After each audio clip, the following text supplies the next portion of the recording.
Hello and welcome. Today's reading is from Cato the Elder, who was born in 234 BC in Tusculum, a city in the Roman Republic. It is a work entitled On Agriculture, detailing everything you need to know about running a farm in the times of the Roman Republic. If you like this kind of content, like and subscribe, and you'll get plenty more of it. Let's begin. From On Agriculture by Cato the Elder.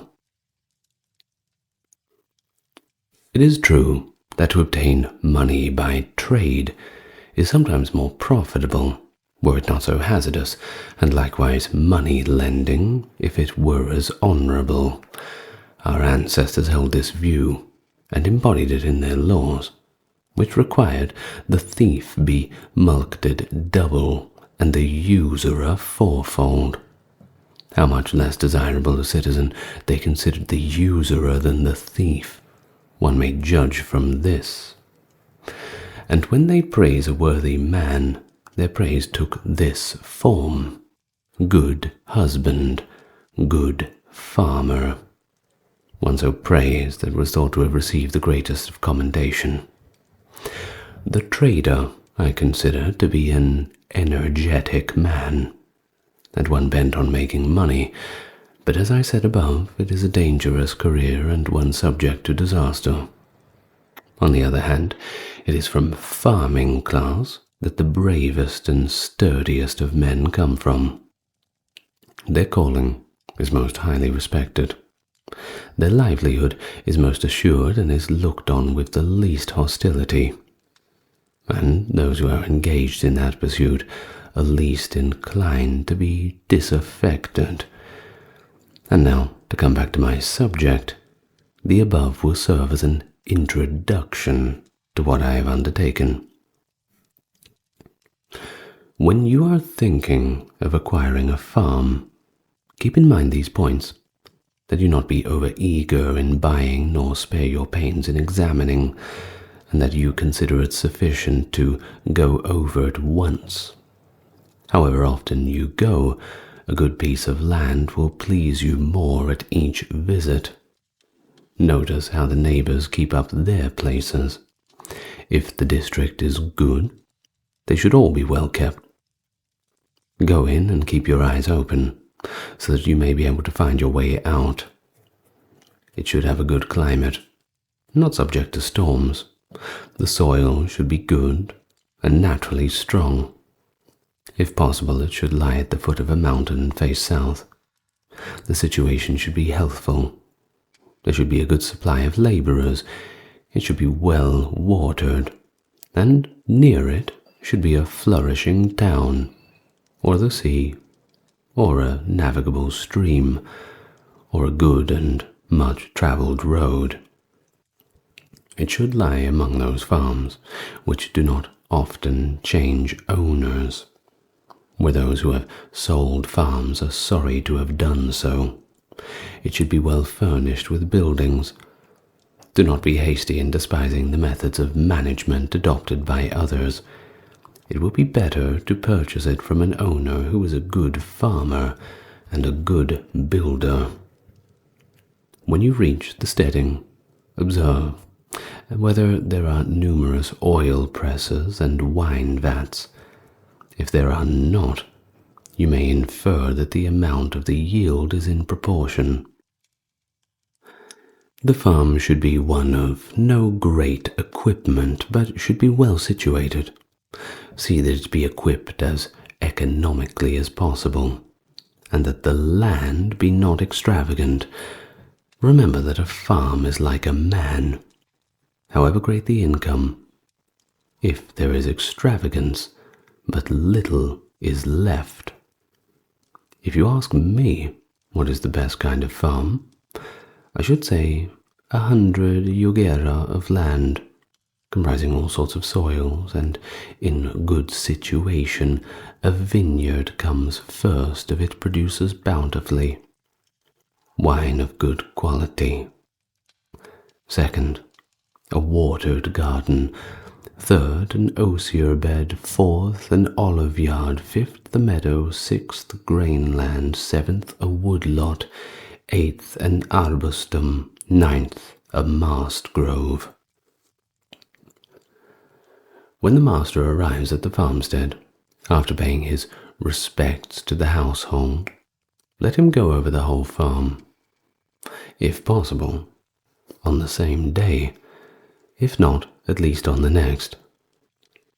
When he has learned the condition of the farm, what work has been accomplished and what remains to be done, let him call in his overseer the next day and inquire of him what part of the work has been completed, what has been left undone, whether what has been finished was done betimes, and whether it is possible to complete the rest, and what was the yield of wine and grain and other products. Having gone into this, he should make a calculation of the laborers and the time consumed. If the amount of work does not seem satisfactory, the overseer claims that he has done his best, but the slaves have not been well. The weather has been bad, slaves have ran away, or he has public work to do. When he has given these and many other excuses, call the overseer back to your estimate, and the work done at the hands of the employed. If it has been a rainy season, remind him of the work that could have been done on rainy days, scrubbing and pitching wine vats, cleaning the farmstead, shifting grain, hauling out manure, making a manure pit, cleaning the seed, mending old harness and making new, and that hands ought to have been mended their smocks and hoods. Remind him also that on feast days old ditches might have been cleaned, road work done, brambles cut, the garden spaded, a meadow trundled, thorns rooted out, spelt ground, and general cleaning done. When the slaves were sick, such large rations should not have been issued. After this has been done, gone into calmly, give orders for the completion of whatever work remains. Run over the cash accounts, grain accounts, and purchase of fodder. Run over the wine accounts, the oil accounts, what has been sold, collected, balanced, due, and what is left that is saleable. What security for an account should be taken, let it be taken, and let the supplies on hand be checked over. Give orders that whatever may be lacking for the current year be supplied, and what is superfluous be sold, that whatever work should be let out be let.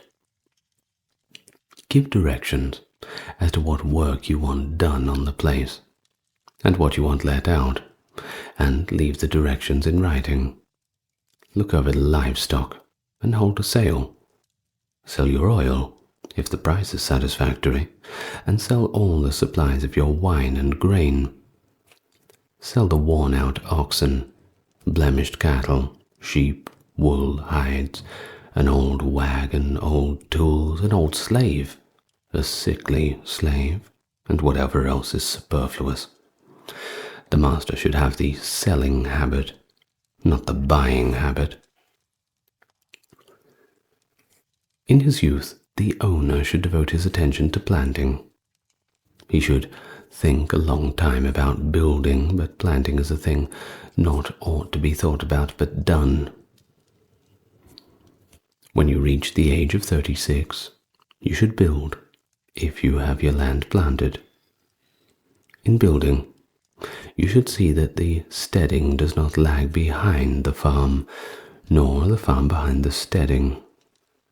It is well for the master to have a well-built barn, if you have your land prepared for it, and storage room plenty of vats for oil and wine, so that he may hold his products for good prices. It will redound to his wealth, his self-respect, and his reputation. He should have good presses, so that the work may be done thoroughly. Let the olives be pressed immediately to prevent the oil from spoiling. Remember that high winds come every year and are apt to beat off the olives. If you gather them at once and the presses are ready, there will be no loss on account of the storm, and the oil will be greener and better.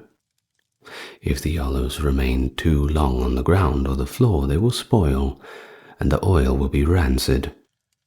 Any sort of olive oil will produce a good, greener oil if it is pressed betimes. For an olive yard of 120 higuera, there should be 2 pressing equipments. If the trees are vigorous, thickly planted, well cultivated, the mill should be stout and of different sizes, so that if the stones become worn, you may change them. Each should have its own leather ropes, 6 sets of handbars, 6 double sets of pins and leather belts. Greek blocks run on double ropes of Spanish broom. You can work more rapidly with 8 pulleys above and 6 below. If you wish to use wheels, it will work more slowly, but with less effort. Have good stalls, stout pens, and latticed feed racks. The rack bars should be a foot apart. If you make them in this way, the cattle will not scatter their feed. Build your dwelling house in accordance with these means. If you build substantially on a good farm, placing the house in a good situation so that you can live comfortably in the country, you are likely to visit it, and will do so oftener. The farm will improve. There will be less wrongdoing, and you will receive greater returns. The forehead is better than the hindhead. Be a good neighbor, and do not let your people commit offenses. If you are popular in the neighborhood, it might be easier for you to sell your produce, easier to let your work, easier to secure extra hands. If you build, the neighbors will help you with the work, their teams and their materials, and if trouble comes upon you, which, God forbid, they will be glad to stand by you.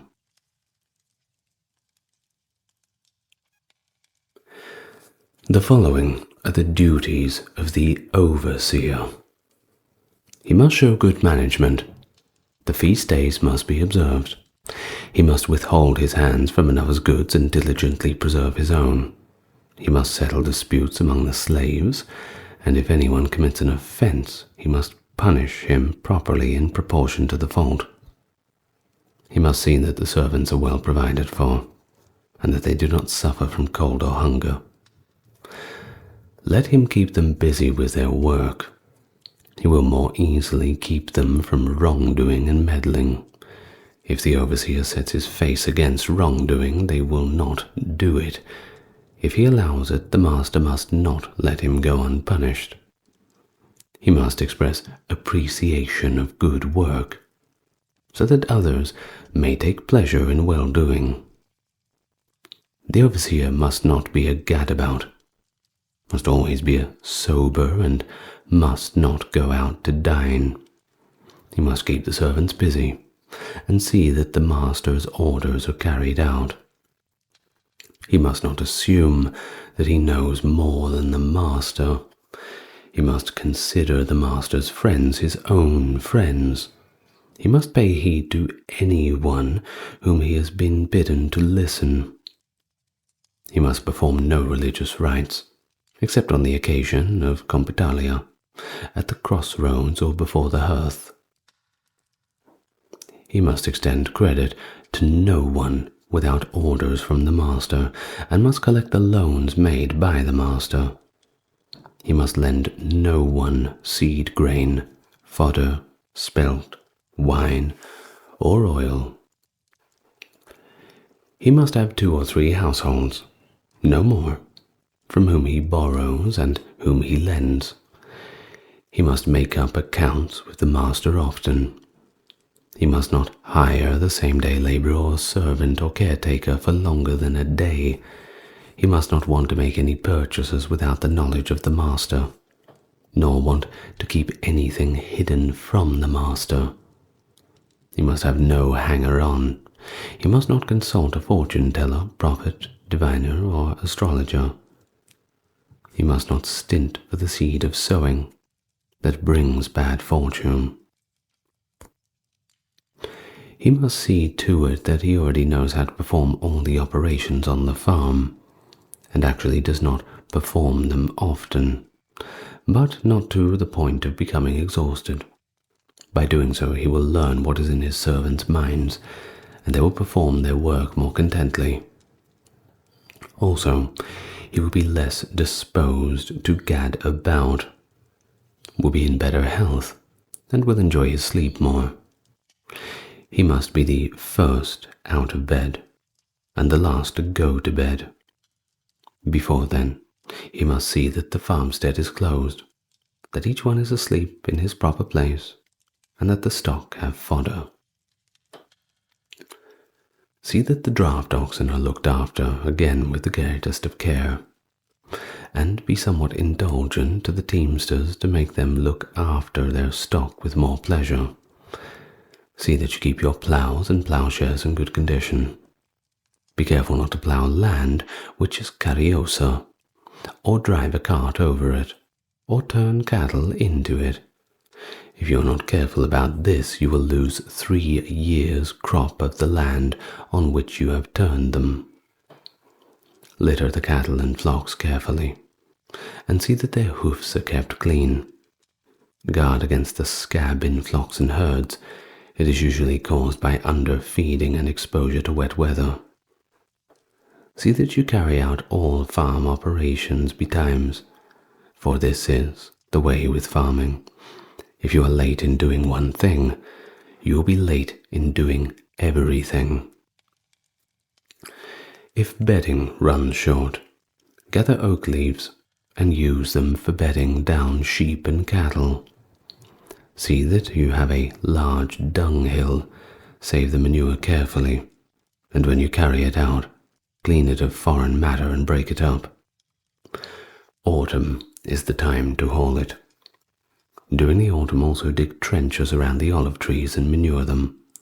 Cut poplar, elm, and oak leaves betimes. Store them before they are entirely dry, as fodder for sheep. Second crop hay and aftermath should be stored dry. Sow turnips, forage crops, and lupines after the autumn rains. This rule should be observed as to what you should plant in what places. Grain should be sown in heavy, rich, treeless soil, and if this sort of soil is subject to fogs, it should be preferably sown with turnips, millet, and panic grass. In heavy, warm soil, plant olives. Plant olives, those for pickling, the long variety, the salentine, the orchids, posea, sergian, and colminian, the waxy white, chose especially for the varieties which are commonly agreed to be the best for these districts. Plant this variety of olives at intervals of 25 or 30 feet.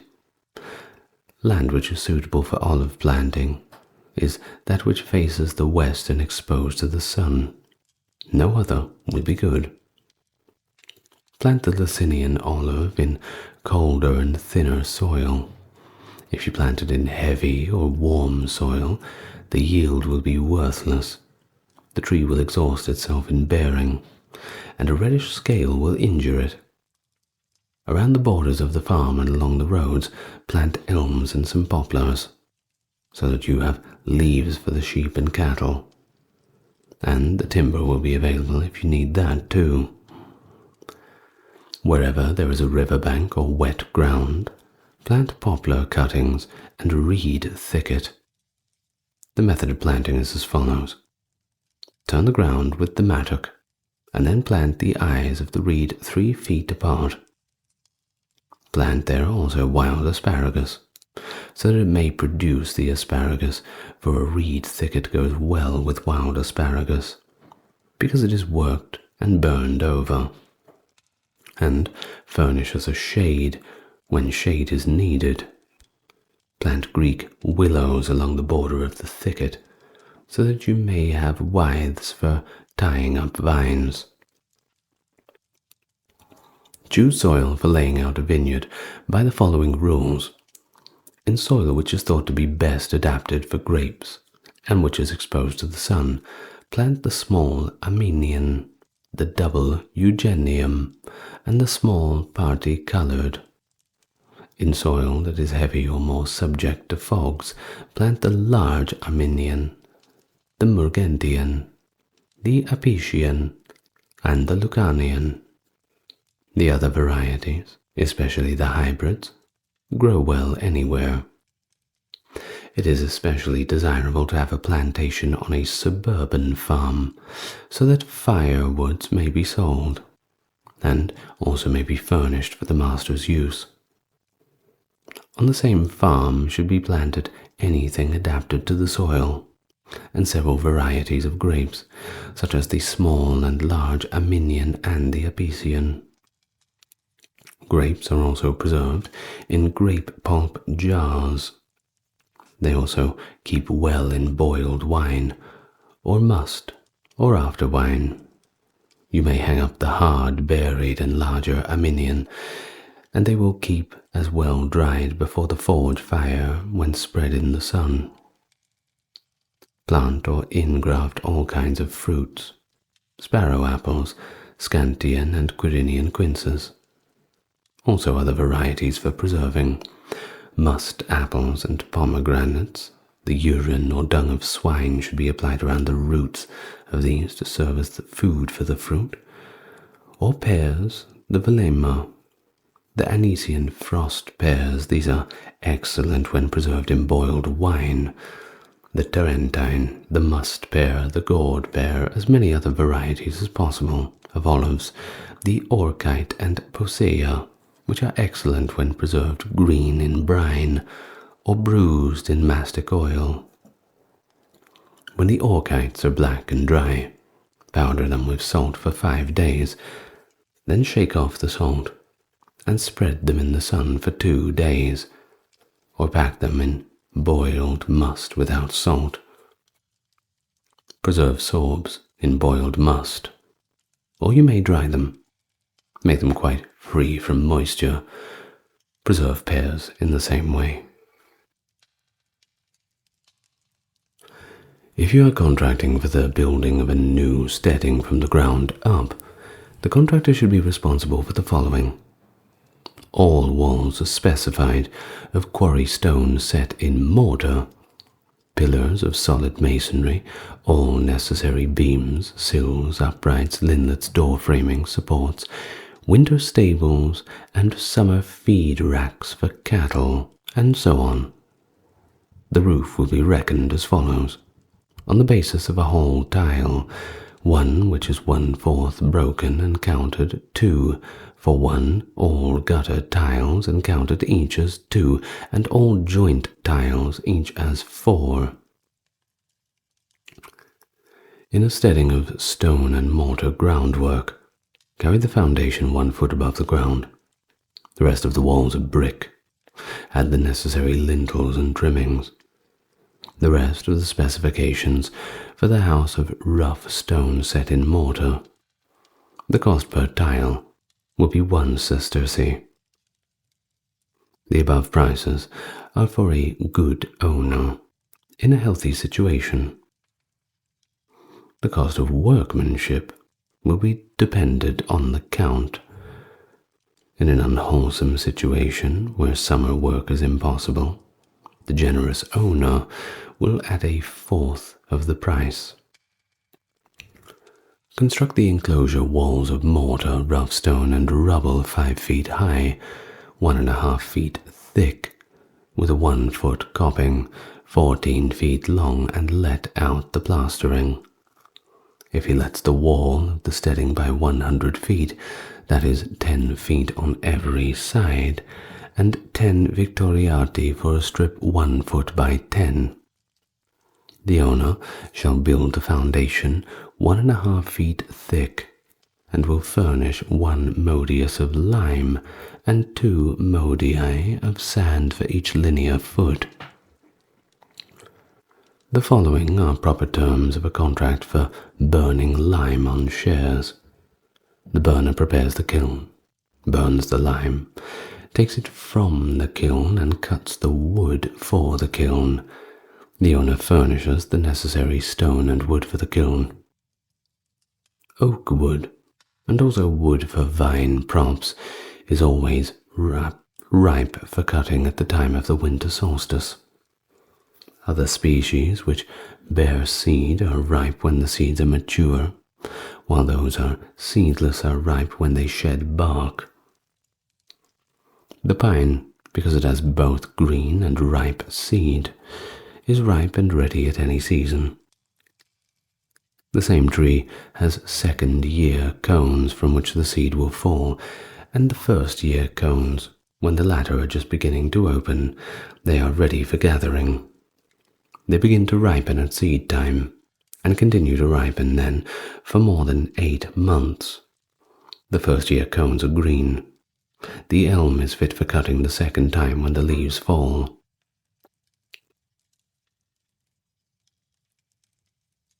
If you want to build a pressing room with 4 vats facing each other, lay off the vats as follows. Anchor posts 2 feet thick, 9 feet high, including tenons, 2 openings hollowed out at 3.5 feet long, 6 fingers wide, the bottom of the opening 1.5 feet from the ground. Feet between anchor post and wall, 1 foot between the 2 anchor posts and 16 feet straight to the first guide posts. Guide posts 2 feet in diameter and 10 feet high, including the tenons. Windlass 9 feet high, exclusive of mortise. Press beams 25 feet long and the tongue on it 2.5 long. Allow 30 feet of floor space for each pair of vats with their conduits, and 20 feet for 4 mills right and left. Allow 22 feet between the guide posts of one press and those of the next for the levers. Allow 20 feet for the second set of vats facing them, from the last guide post to the wall behind the anchor posts. For a wine press, make the guide posts and anchor posts 2 feet higher, and above the holes in the anchor posts, which should be 1 foot apart. Make a place for 1 pin. Cut 6 openings, 1/2 foot square, in each of the windlass beams, placing it first 1/2 foot from the tenon, and the others at equal intervals. Set a hook in the middle of the windlass. The center of the distance between the anchor posts should correspond with the middle of the windlass, where the hook should be set in order to have the press beam exactly in the middle. When you set the tongue, measure from the center of the press beam so that it may be exactly midway between the anchor posts. Allow 1 thumb width play. The longest levers are 18 feet, the second size 16, the third 15. The hand spikes are 12, 10, and 8 respectively. Method of mounting the mill. The iron pivot which stands on the post must stand upright in the center. It should be fastened firmly on all sides with the willow wedges, and lead should be poured over it to prevent it from shaking. If it moves, take it out and fasten it again in the same way so that it will not move. Make the sockets for the stones of orchite olive wood, and fasten them with lead, being careful to keep them tight. Fix them on the axle.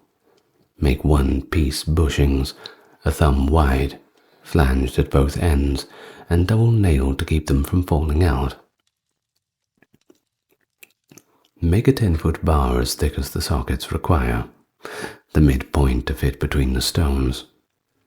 Drill a hole in the middle as large as the iron pivot so that the latter may be inserted in it. Insert here an iron casing to fit in the pivot and the bar. Make a hole in the bar, 4 fingertips square and 3 fingertips deep, and on the lower side of the bar fasten an iron plate of the breadth of the middle of the bar, perforated to fit over the pivot. After piercing the holes, face them on both sides with metal plates, and bend back all 4 plates to the lower side of the bar. Under these plates fasten thin metal strips on both sides and fasten them together so that the holes in which the small handles are fitted may not spread. At the point where the bar enters the sockets, be careful to face them on both sides with 4 trough-shaped iron plates and fasten them in the middle with nails. Above these plates, pierce the bar on the outside for the bolt to fasten the stone. On top of the opening, place a 1-pound iron collar, 6 fingers wide, pierced on both sides to allow the bolt to enter. All this is for the purpose of preventing the bar from wearing on the stone. Make 4 rings to place around the stone to keep the bar and the bolt from wearing on the inside. Use elm or beech for the bar. The same smith should make the set necessary iron work at a cost of 60 sesterces. You can buy lead for the bar for about 4 sesterces. Wages of the workman who assembles and sets the sockets with lead at least 8 sesterces. And the same man should adjust the mill. Total cost 72 sesterces, with the exclusion of helpers. The mill should be adjusted as follows. Level it so that the stones are set at equal distances from the rims and clearing at the bottom of the mortar by a little finger's breadth, so that the stones do not rub at the basin at all. There should be a finger's breadth between the stone and the column. If the space is greater and the stones are too far distant, wind a cord around the column tightly several times so as to fill in the excessive space. If the stones are set too deep and rub the bottom of the basin too much, place perforated wooden discs over the pivot and on the column, and thus regulate the height. In the same way, adjust the spread with wooden discs or iron rings until the stones fit accurately. Have everything that is needed ready for the vintage. Let vats be cleaned, baskets mended and pitched, necessary jars be pitched on rainy days. Let hampers be made and mended, spelt be ground, salt fish be bought, and windfall olives be salted. Gather the inferior grapes for the sharp wine, for the hands to drink. When the time comes, divide the grapes gathered each day, after cleaning and drying, equally between the jars. If necessary, add to the new wine a 40th part of must be boiled down from untrod grapes, or 1.5 pounds of salt to the culleas. If you use marble dust, add 1 pound to the culleas. Mix this with must in a vessel and then pour into the jar. If you use resin, pulverize it thoroughly. 3 pounds to the culleas of must, place in a basket, and suspend it in the jar of must. Shake the basket often, so that the resin may dissolve. When you use boiled must or marble dust or resin, stir frequently for 20 days and press down daily. Divide the must of the second pressing and add equally to each jar. Directions for making Greek wine. Gather carefully well-ripened Apician grapes, and to the culleas of must 2 quadrantals of old sea water, or a modius of pure salt. If the latter is used, suspend it in a basket and let it dissolve in the must. If you wish to make straw-colored wine, take equal parts of yellow and Apician wine and add a 30th part of old boiled wine. Add a 30th part of concentrated must to any kind of blended wine. When the grapes are ripe and gathered, let the first be kept for household use. See that they are not gathered until they are thoroughly ripe and dry, that the wine may not lose its reputation. Sift the fresh husks daily through a bed stretched on cords, or make a sieve for the purpose, and after treading place them pitched in jars or a pitched vat. Have this sealed tight to feed to cattle through the winter, or if you wish, you can soak some of it a while, and you will have an after wine for the hands to drink. Sow clover, vetch, fenugreek, beans and bitter vetch as forage for cattle. Make a second and third sowing of forage, then plant the other crops. Dig trenches in fallow ground for olives, elms, vines, and figs, and plant at seed time. If the ground is dry, transplant olives at seed time, prune the young olives which had been planted before, and trench the trees. In transplanting olives, elms, figs, fruit trees, vines, pines, and cypresses, dig them up carefully, roots and all, with as much of their own soil as possible, and tie them up so you can transport them. Have them carried in a box or basket. Be careful not to dig them up or transport them when the wind is blowing or when it is raining, for this is especially to be avoided. When you place them in trench, bed them in topsoil. Spread dirt over them to the ends of the roots, trample it thoroughly, and pack with rammers and bars as firmly as possible.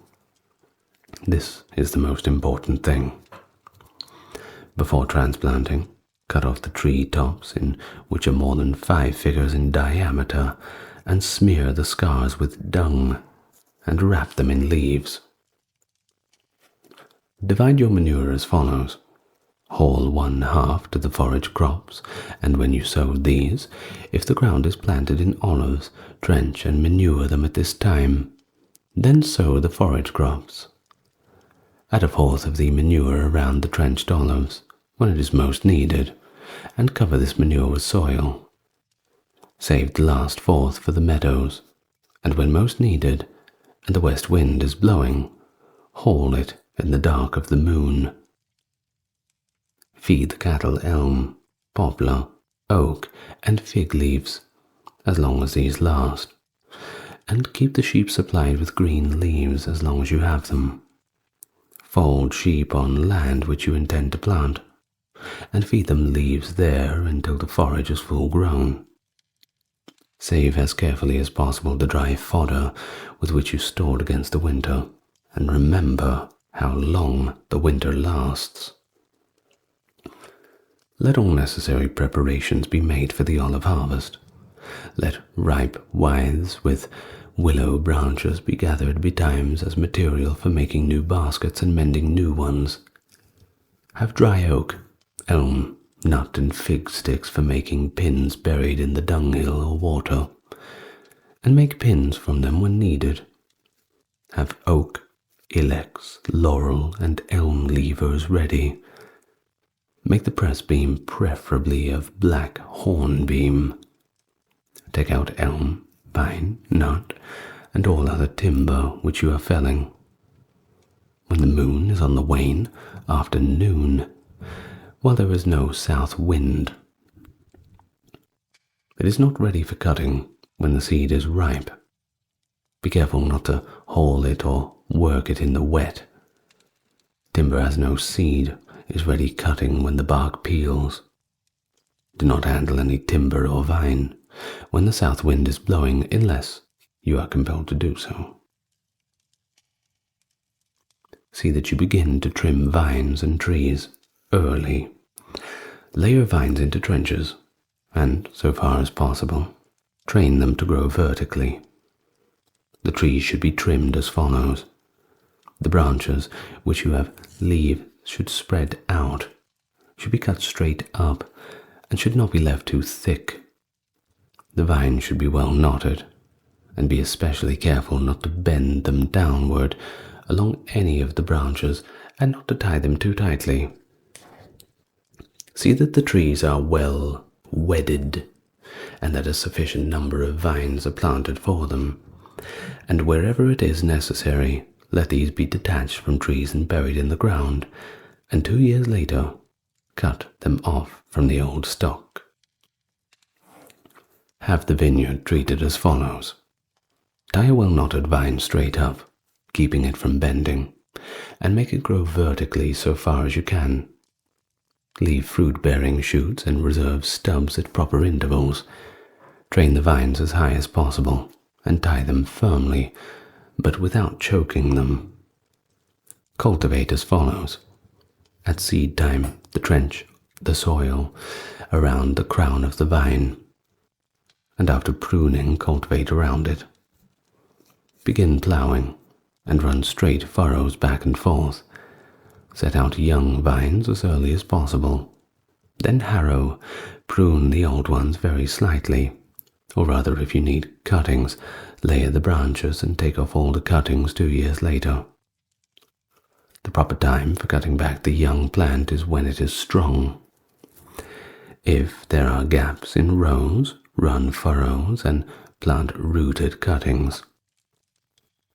Keep the furrows clear of shade and cultivate frequently. In an old vineyard, sow clover if the soil is lean. Do not sow anything that will form a head. And around the roots apply manure, straw, grape dregs, or anything of the sort to make it stronger. When the vine begins to form leaves, thin them.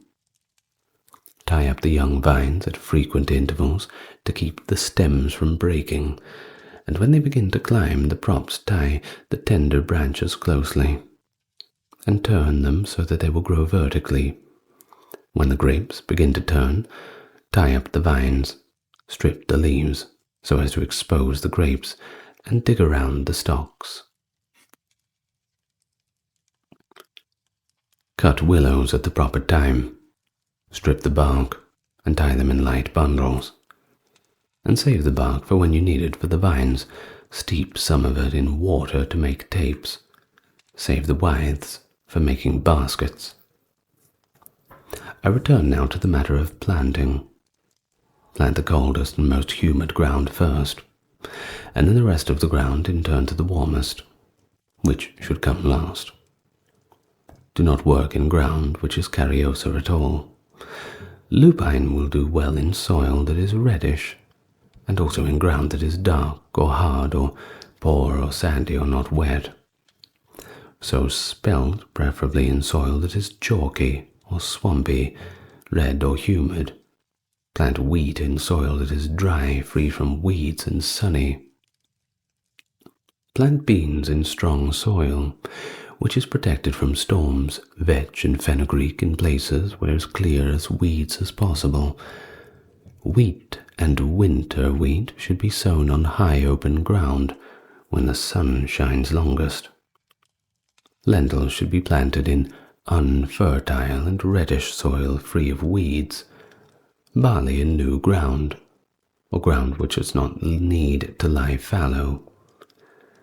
Spring wheat should be planted in ground in which you cannot ripen the regular variety, or in ground which, because of its strength, does not need to lie fallow. Plant turnips, kohlrabi seed, and radishes in land well manured or naturally strong. Fertilizers for crops. Spread pigeon dung on meadow, garden, and field crops. Save carefully goat, sheep, cattle, and all other dung.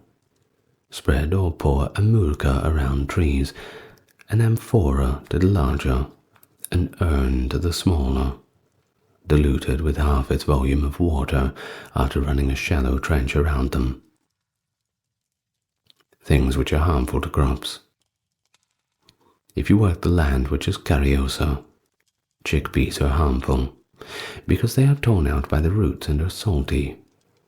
Barley, fenugreek, bitter vetch, and all crops which are pulled out by the roots exhaust the soil.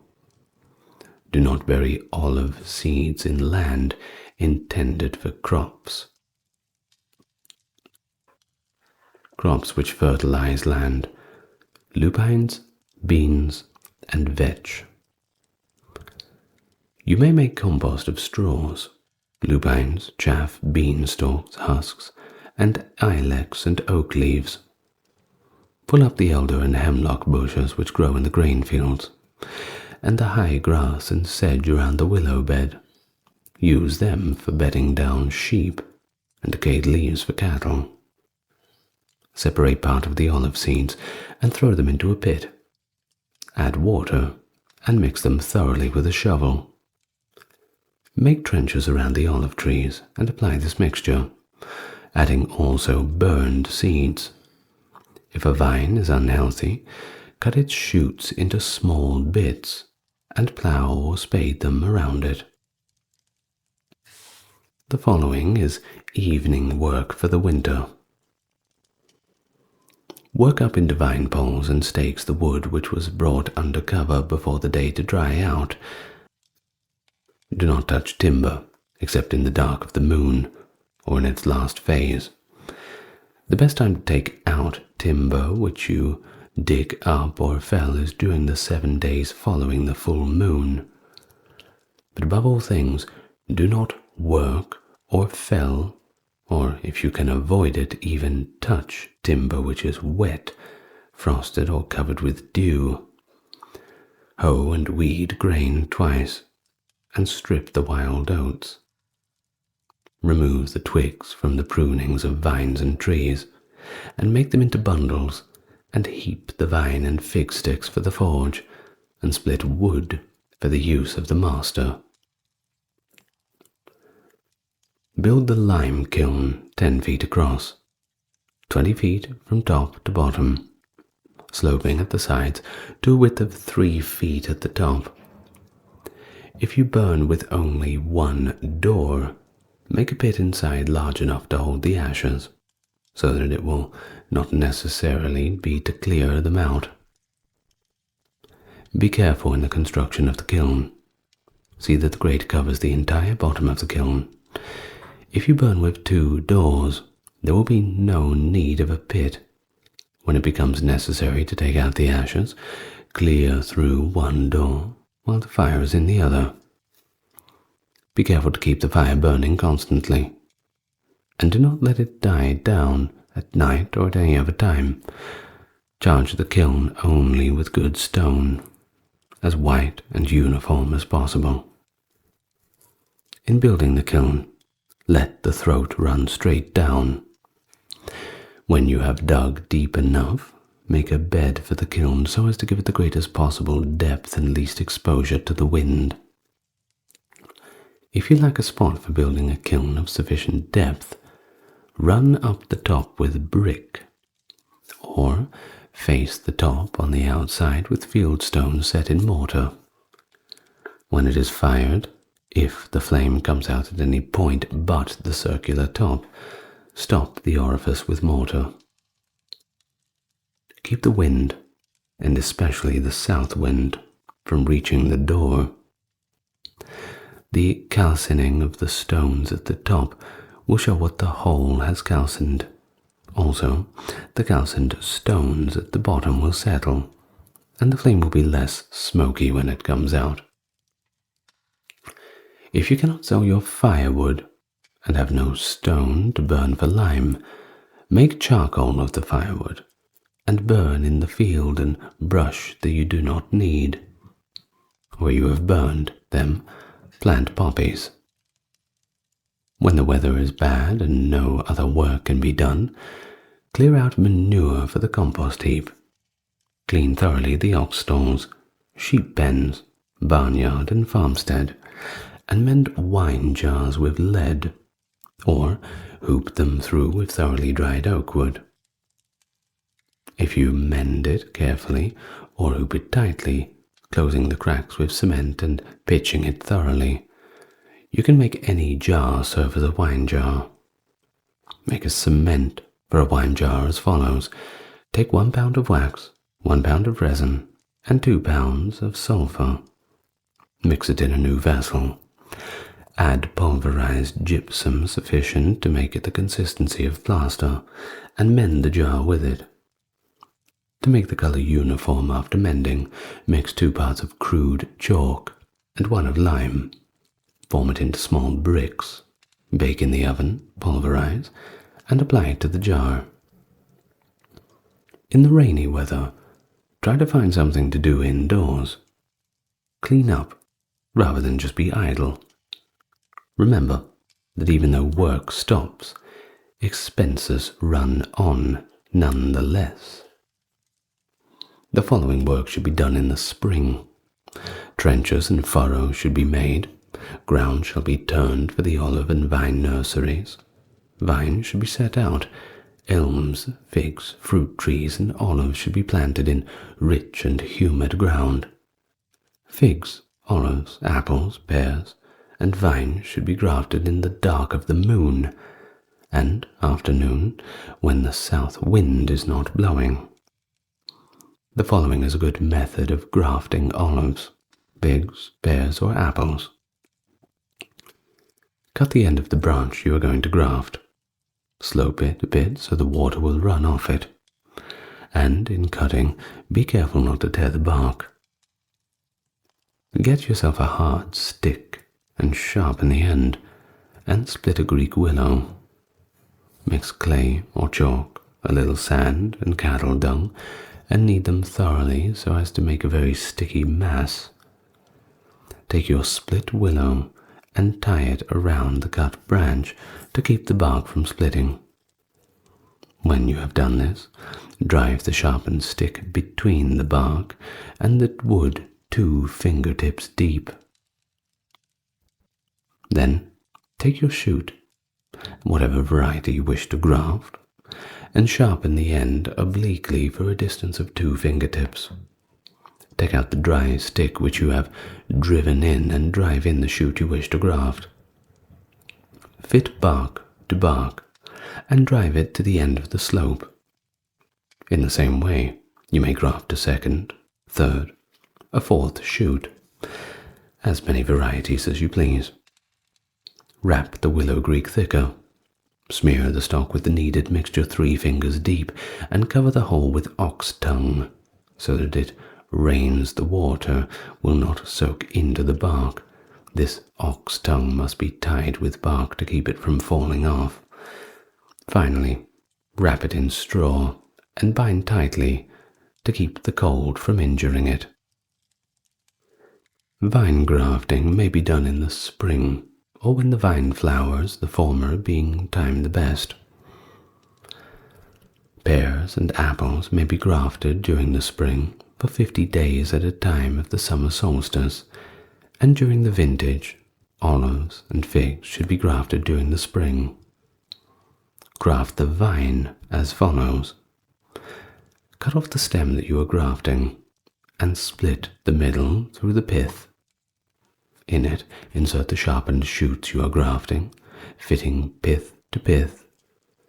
A second method is, if the vines touch each other, cut the ends of a young shoot of each obliquely and tie pith to pith with bark. The third method is, with an awl, bore a hole through the vine which you are grafting and fit tightly to the pith 2 vine shoots of whichever variety you wish to have. Cut them obliquely. Join pith to pith and fit them into perfection, 1 on each side. Have these shoots each 2 feet long. Droop them to the ground and mend them back towards the vine stock, fastening the middle of the vine to the ground with forked sticks and covering with dirt. Smear all these with the kneaded mixture.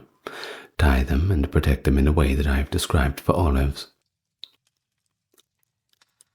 Another method for grafting figs and olives is remove with a knife the bark from any variety of fig or olive you wish, and take off a piece of the bark containing a bud of any variety of fig you wish to graft.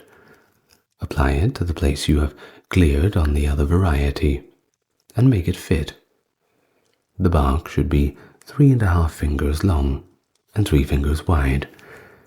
Smear and protect as in the other operation. Ditches, if the ground is swampy, should be dug trough-shaped, 3 feet wide at the top, 4 feet deep, sloping to a width of 1 foot palm at the bottom. Blind them with stones, or, lacking stones, with green willow sticks laid crosswise in layers, or, failing this, with bundles of brush. Then dig trenches, 3.5 feet deep, 4 feet wide, so place that the water will run off from the trenches into the ditch, and so plant olives. Dig furrows and trenches for vines, not less than 2.5 feet deep and the same distance wide. If you wish the vines and olives which you have planted to grow fast, spade the furrows once a month, and dig around the foot of the olives every month until they are 3 years old. Treat the other trees in the same way. The trimming of an olive yard should begin 15 days before the vernal equinox. You can trim to the advantage from this time for 45 days, but follow this rule. If the land is very fertile, clear out all dead branches, and only any broken by the wind. If it is not fertile, trim more closely and plough. Trim clean and smooth the stems. Make a nursery as follows. Choose the best, most open and highly fertilized land you have, with soil as nearly as possible like to that which you intend to transplant. And so situated, you have the slips that will not be carried too far from the nursery.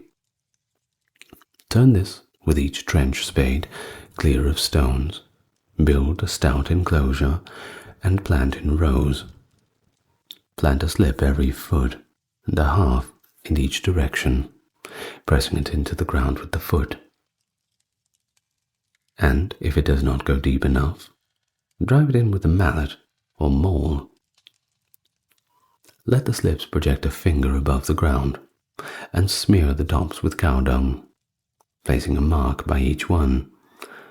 Hoe often if you wish the slips to go rapidly. Plant other slips in the same way. The reed bed should be planted as follows. Plant the ice 3 feet apart. Use the same method for making and planting the vine nursery.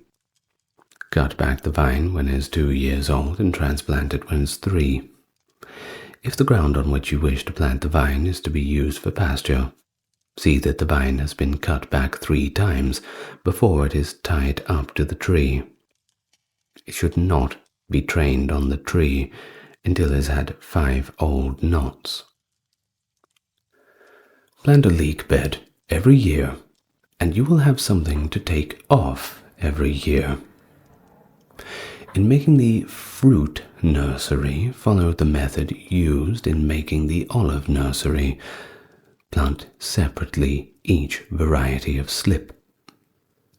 Turn the ground with the trench spade where you are going to plant cypress seed, and plant at the opening of the spring.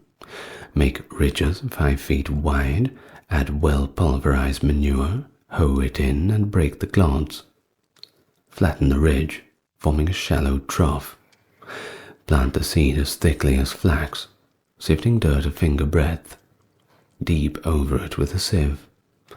Level the ground with a board or the foot, and set forked stakes around the edges. Lay poles in the forks, and on these hang brush or fig curtains to keep off the cold and the sun. Make the covering high enough for a person to walk under. Hoe often, and clear off weeds as soon as they begin to grow. For if you pull up the growth when it's hard, you will pull up the cypress with it. Plant and cover pear and apple seed in the same way. Use the same method for planting pine nuts, but alter it slightly.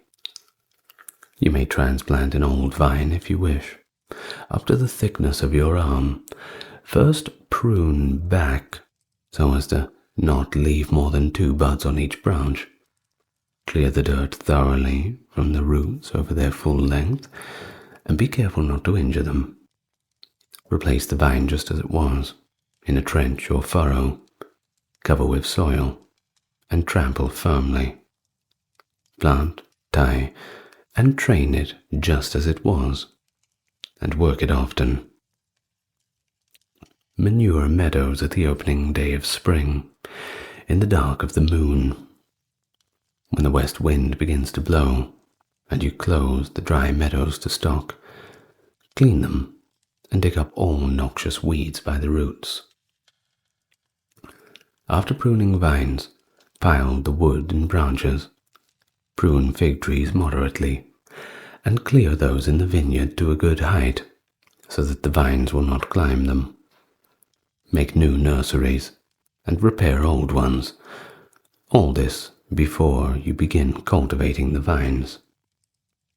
As soon as the sacred feast has been offered and eaten, begin the spring plowing, working the first driest spots and the last heaviest and wettest, provided they do not get hard in the meantime. Layering of fruit trees and other trees. Press into the earth the scions which spring from the ground around the trees, elevating the tip so it will take the root. Then, 2 years later, dig up and transplant them. Fig, olive, pomegranate, quince, and all other fruit trees, laurel, myrtle, praenestin nuts, and planes should all be layered, dug, and transplanted in the same way. When you wish to layer more carefully, you should use pots or baskets with holes in them, and these should be planted with the scion in the trench, to make them take root while on the tree.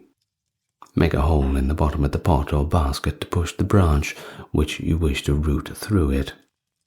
Fill the pot or basket with dirt, trample thoroughly, and leave on the tree.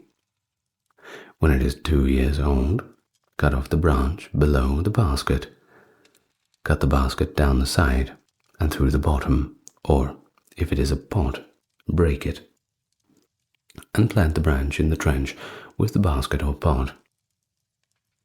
Use the same method with the vine, cutting it off the next year and planting it with the basket.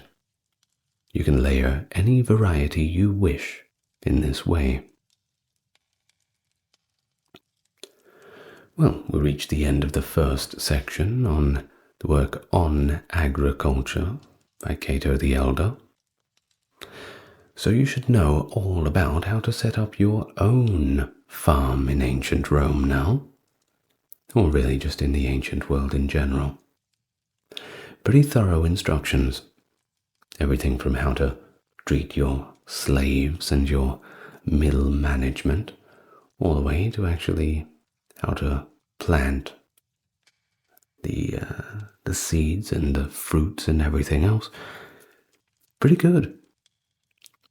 Definitely a one-stop shop for those entrepreneurs back in the day who wanted to start up little wineries and all the rest, olive groves.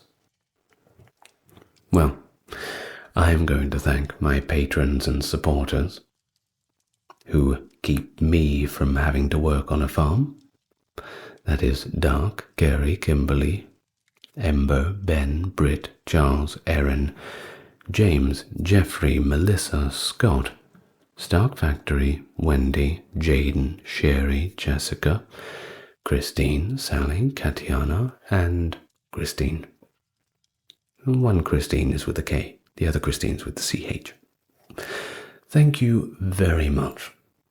And, as usual, you know where I will be, right here waiting for you tomorrow. Who knows what we'll talk about, but you know it's going to be nice and relaxing, nice and interesting.